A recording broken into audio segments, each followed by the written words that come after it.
Good morning, all of you. As we are celebrating Quality Month, it is imperative for us to understand customer requirements, needs, expectations, and desires, which are in dynamic in nature, which changes rapidly with time. It is a time for us to remember fundamentals of quality, refresh and align with the customer in order to sustain the customer for the long duration of time as a loyal customer. As we are celebrating the Quality Month today, it is necessary to remember who is the customer. The customer is the one who pays for us. The customer is the one on which we develop our careers. Customer is the one who takes care of our organizations and who can make or break our organizations. Customer is, there is a saying that customer is a god. With this customer we can express our emotions, we can share our successes, we can collaborate with him, whereas the other god is abstractive. The only difference between these two is the only spirituality. Ladies and gentlemen, if you classify the customers, there are four types of customers. First one is a satisfied customer, second one is delighted customer, the third one is happy customer, the fourth one is a loyal customer. Let us discuss about satisfied customer. When a customer comes to you and he expects some product or services from you, he defines his expectations in terms of technicalities and commercial as well as other terms and conditions which is required for him. If you meet all those things, if you produce a product as per his requirements, if you meet the delivery commitments and commercial commitments, he will be happy. Here the point is that satisfied customer is not enough today. That may be the relevant case in Industrial Revolution 1, Industrial Revolution 2, 3. In Industrial Revolution 4, the customer satisfaction is not enough to sustain the customer for a long duration of time. Now, what is required? The next one is a delighted customer. We all talk about delight. We all talk about delighted customer. What makes the customer delighted? The primary three things are: number one is the communication, response, and how you handle the customer right from the inquiry stage to final dispatch of the product. If you have, your response is good, your interactions are good, and you handle them in such a fashion so that they feel that you have taken care of everything, then the customer delight comes out of that one. In order to have this customer delight, you need to have the quality product, you need to have a competitive price, you have to add a value to the product over and above the customer specification boundaries, and at the end you have to have a good, provide a good service to your customer. These quality, competitiveness, value and services you will have to provide to customer, then only you will get a customer delight. How this customer delight can be arrived? With your infrastructure, with your type of management and type of skills what you have, and with the timeliness and timely meeting the deliveries, and with your flexibility, and of course your confidentiality and pragmatic approach towards the customer, then only you will get the customer delight. Then comes, ladies and gentlemen, happy customer. Delighted customer is not enough even today's context. Then you need to have a happy customer. How do you get a happy customer? Happy customer always tries to get back to you. That comes from the meeting the latent desires of the customer. Now, what is this latent desire? Latent desire is not clearly expressed by customer generally. It is inherent. So customer expects you to do more things than what is specified in the specification or in the contract. That is called the latent desire. The latent desire is the attractive thing. It is unsaid and uncommunicated. Sometimes it is unsaid and communicated. Sometimes it is communicated and said. But we simply ignore these things. So in order to have this customer delight in place, what exactly you have to do? and that those are those things you have to do. But why this customer delight is important? Because see, what happens is that we think that if you produce a good product, that is good enough for us to delight the customer. No, that is not the case. In order to get a customer intact, you have to produce those kinds of customer delight and customer happiness.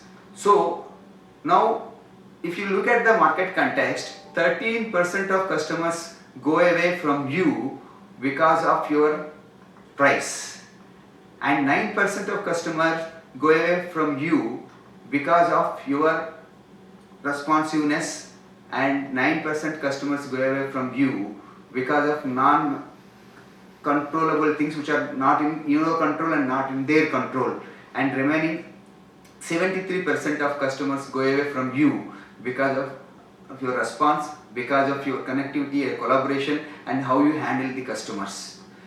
Ladies and gentlemen, here if you lose one existing good customer, in order to develop similar kind of customer, it takes around 6 to 14% of cost.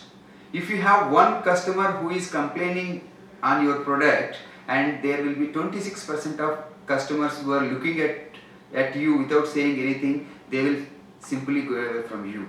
If you have one bad product which is there supplied to the customer, you will have to pay a price of losing two good customers who are praising you. And there are 12 positive responses are required in order to get eliminate one negative experience, and there always be 55% of customers available to pay high for your product and services to get the good product with a delightness with them. That is called, then if you have all those things, then the customer will be delighted customer. And in order to have this happy customer, you need to follow simple formula that is called E plus O plus 2P plus 3R. E is empathy.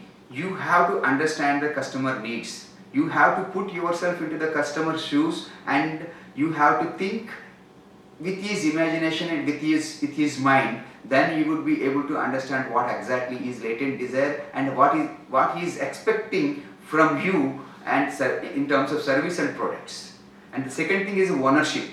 If you own your customer, then you will definitely own your product, and you will understand whatever is required for the product, and whatever the implicit needs of the customer you will understand, and you will produce if you own those customer and product. And two P's are products and processes and professionalism. You will definitely produce good product with your processes, but the professionalism, the way you handle, the way you tackle, the way you respond, the way you communicate with the customer, that makes the difference.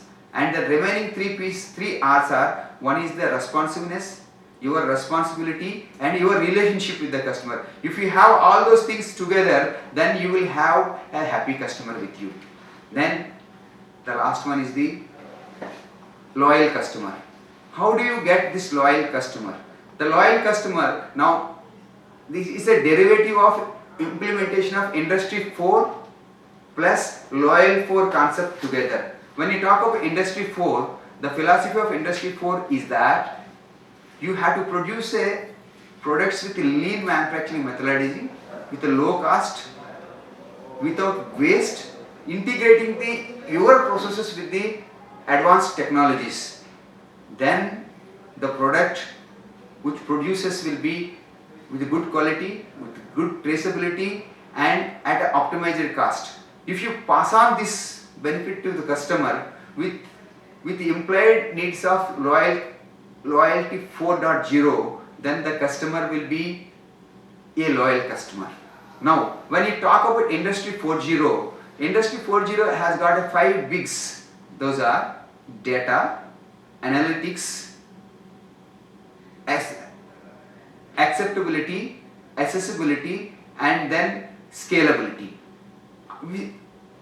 These are 5 things, if you integrate with artificial intelligence, big data, computer clouding, networking, Internet of Things, 3D printing, if you integrate all these things and produce the products with a great accuracy with a optimized cost, without waste, with using women and the machines together, and if you pass on these benefits to the customer will be a loyal customer.